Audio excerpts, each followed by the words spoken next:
Konseho sa Dakbayan sa Mandawi mihangyong tutukan ang isyu sa kakuwangan sa luna alang sa mga pampublikong sementeryo.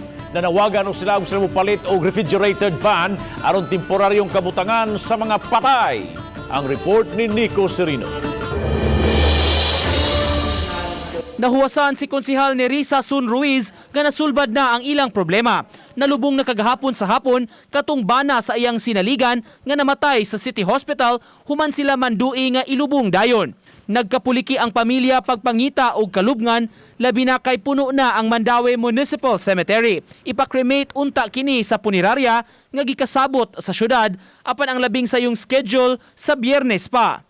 Gumikan sa maong suliran, nakaamgo sila sa kalisod kung dunay kabus nga mamatay karong panahona. Mao nga sa regular session sa konseho kaganiha, gipalabang ang resolusyon nga mangita og dapit nga himuong samang publiko.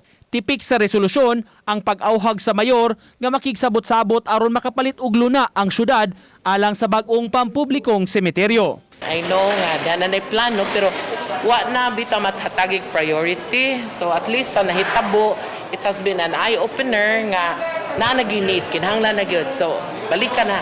And I got also text messages sa mga pastors ka nakauban nato nga they said nga dahil sakto tinuod gyud na kay they also have this problem. Nasukip sab sa resolusyon ang auhag sa konseho nga mupalit ang dakbayan og mortuary freezer nga himuong morgue sa City Hospital.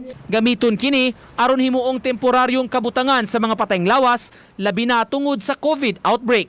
Laing gisugyot pagpalit sab og crematory van aron mas dali ang pag-atiman sa mga mamatay karong panahona. Ang nagud refrigerated nga mga morgue ang mga private hospitals raman.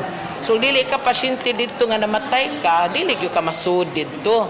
Unya tungod lagi aning problema sa scheduling sa mga cremation o asa ilubong, dili gyud nimo dayon malubong ang pasyente. Sa nahaunang interview sa Executive Secretary sa syudad, gitataw niini wala pa ang COVID na dapit na sa pagtagad sa mayor ang kakuwangan sa espasyo sa public cemetery o gipangitaan na kini og pamaagi. Uban ni June Solon, Nico Sereno, Balitang Bisdak.